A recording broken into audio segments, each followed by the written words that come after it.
Buenas, mucho gusto. Mi nombre es Jason Flores y hoy les voy a hablar sobre mis dos palabras claves, las cuales fueron impuesto y pobreza, y de cómo estas mismas han influido en cada uno de los modelos económicos o cómo han venido avanzando en el tiempo. Para comenzar, voy a decirles que voy a abarcar ciertos modelos económicos en específico, ya que son los que más tienen connotación con mis palabras claves. Aunque yo sé que son 8 en total, también van a ser tocados, pero estos tres principales, que son el modelo capitalista, el modelo socialista y el modelo neoliberal, son los que más voy a mencionar, que son los que más se enfatizan y son los que más tienen contexto con mis palabras claves. Bueno, en esta presentación lo que buscaremos es explorar la evolución de los términos impuesto y pobreza, como ya les dije, en diferentes modelos económicos. Hablaremos sobre los cambios en la percepción de estos mismos y cómo han evolucionado a lo largo de la historia, y más que todo cómo han influido en nuestras políticas económicas actuales. También hablaremos sobre cómo han influido los términos impuesto y pobreza y cómo se han venido siendo como una carga necesaria para el bienestar social. Bueno, comenzamos. Y comenzaríamos con el modelo neoclásico. ¿Qué les puedo decir sobre este modelo? Podemos comenzar diciendo que el modelo neoclásico enfatiza más que todo en la eficiencia en la economía de la demanda y la oferta, en donde dentro de este modelo nuestra palabra clave impuesto tiene una gran connotación, ya que dentro del modelo neoclásico la palabra impuesto se considera más que todo una carga que afecta las decisiones económicas de los agentes, ya que distorsionan los precios relativos y la reduce la eficiencia asignativa del mercado.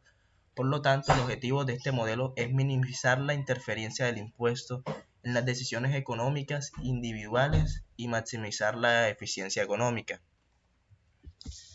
Pero aparte de eso, también hablaremos sobre el liberalismo clásico, que no se puede dejar por fuera,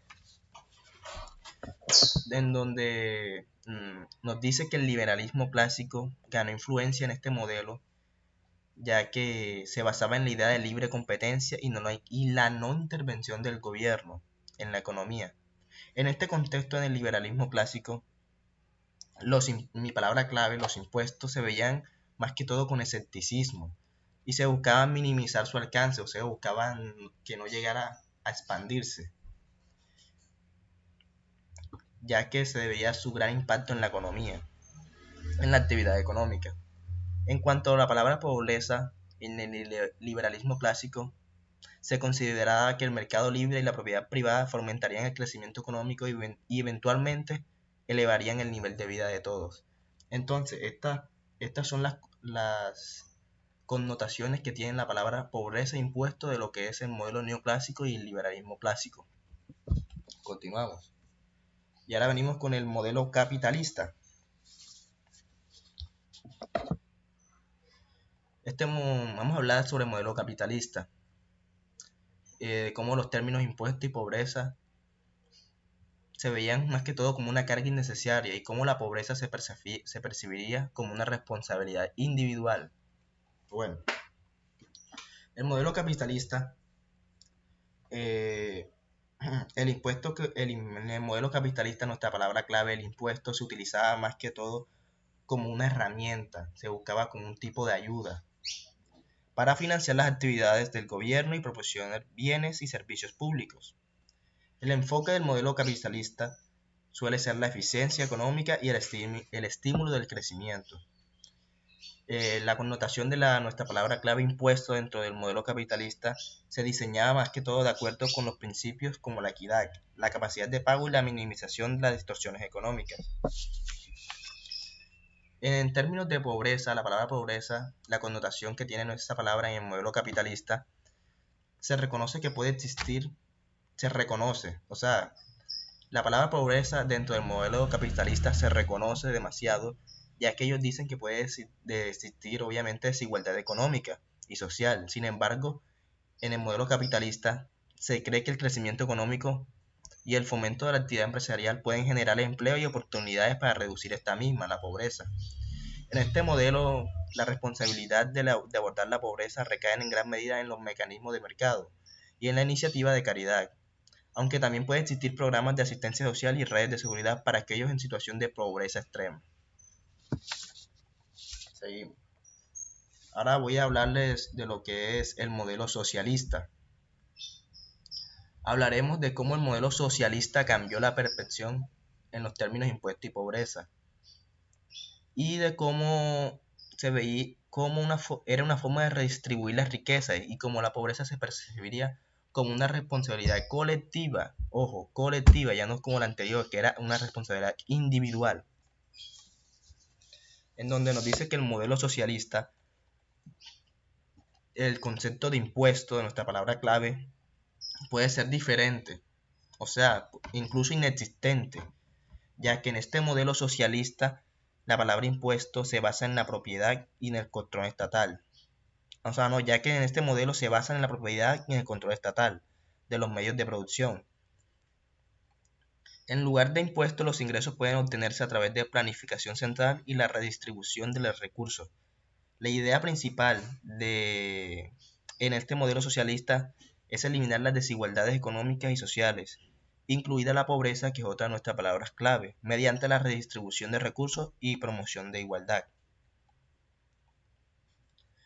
La pobreza en el modelo socialista se considera un problema estructural que debe abordarse mediante políticas de redistribución de la riqueza y asimismo eliminar programas donde eliminar programas donde se busca eliminar la pobreza al proporcionar la igualdad y oportunidades y acceso a los bienes y servicios básicos para todos los ciudadanos.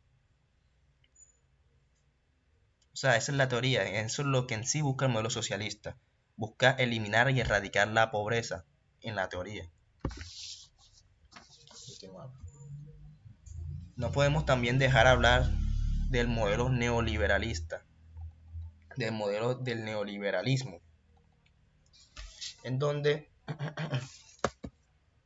nos dice que a partir de la década de 1980 el neoliberalismo ganó influencia como modelo económico dominante, donde estuvo su mayor auge. Este enfoque defendía la reducción de la intervención estatal en la economía y la promoción de la libre competencia y libre comercio. El modelo neoliberalista, por lo que yo pude investigar, se relacionaba más que todo con la palabra pobreza, que es una de mis palabras clave, ya que en este contexto el modelo neoliberalista buscaba reducir la carga impositiva y promover la privatización de servicios públicos. Sin embargo, también se reconoció la necesidad de políticas de seguridad social para abordar la pobreza y la desigualdad. Entonces, la palabra clave pobreza fue la que tuvo más importancia y más relevancia dentro del modelo neoliberalista.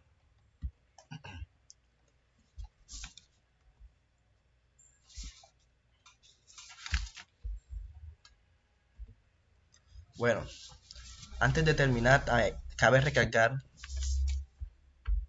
que hay que hablar de otros modelos económicos que no están presentes en la diapositiva, pero hay que mencionarlo, como lo que es el modelo keynesiano, no se puede dar afuera, en donde nos dice que a mediados del siglo XX el modelo keynesiano se convirtió en la mayor corriente dominante porque ya que el economista británico John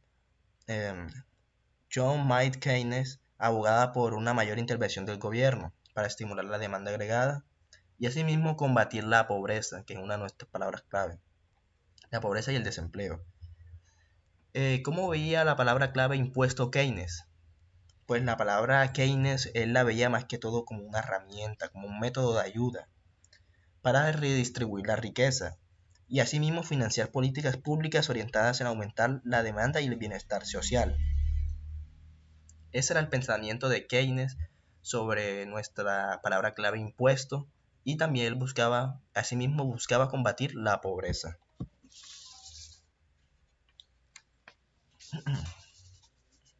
Bueno, cabe recalcar antes de llegar a la conclusión que estos modelos económicos representan enfoques generales,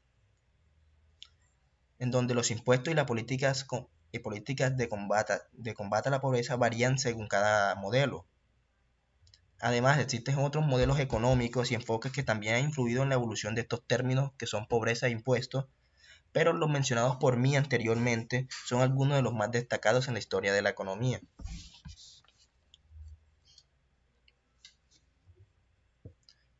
Por eso acabe de recalcar que mencioné los términos impuesto y pobreza en diferentes modelos económicos, como el modelo neoclásico, el modelo socialista, el modelo capitalista, ya que fueron los más acertados a mis palabras, y pueden variar en función a las teorías políticas y económicas asociadas a cada uno de ellos.